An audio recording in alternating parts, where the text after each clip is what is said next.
pukin ng ina mo kahit kumpara mo, alam mo na mas better ako!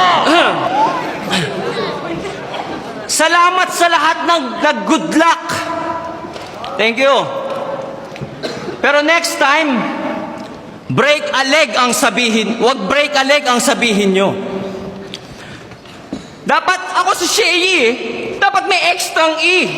Kasi ngayong gabi, leeg ang babaliin ko.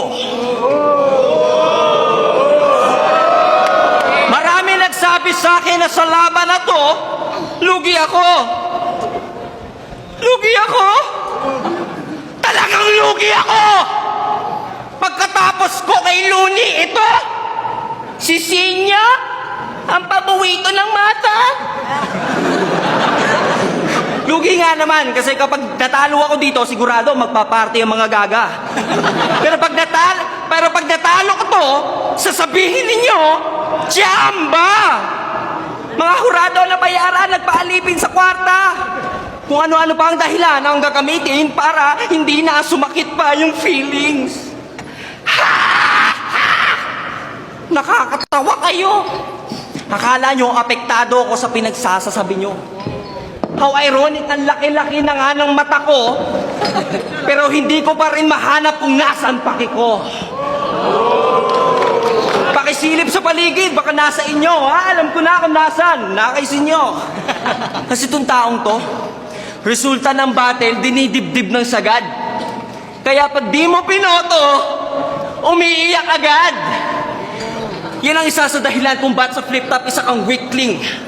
Sapagkat ang isang leyon, walang pakialam sa opinyon ng mga tupa sa paligid. Taas noo pa rin nakatindig sa harap habang bitbit ang bayag. Yun ang pinagkaiba ko sa inyo na hindi nyo tanggap. Ikaw, balat sibuyas, ang dali umiyak.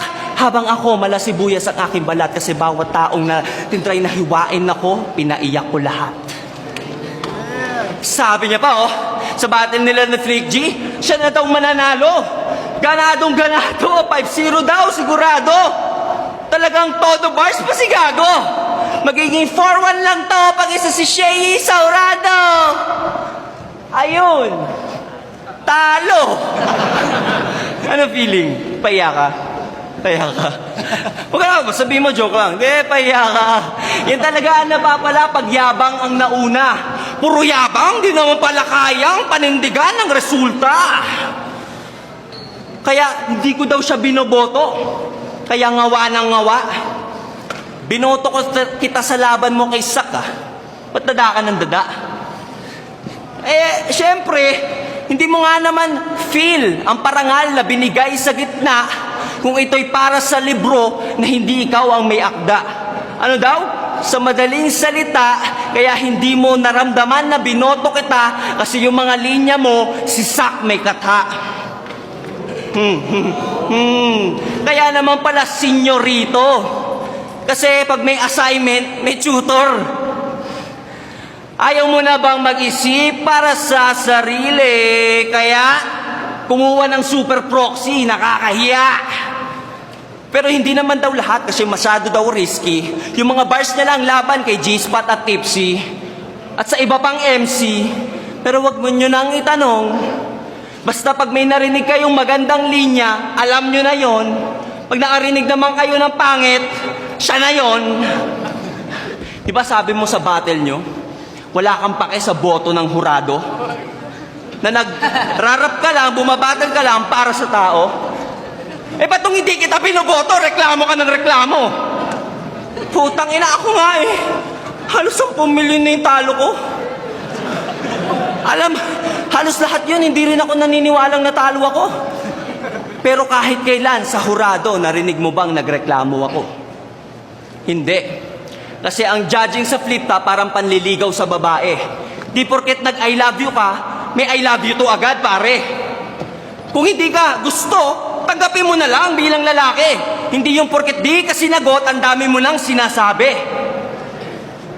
Sa panahon ngayon, uso, sumabit sa karwahe.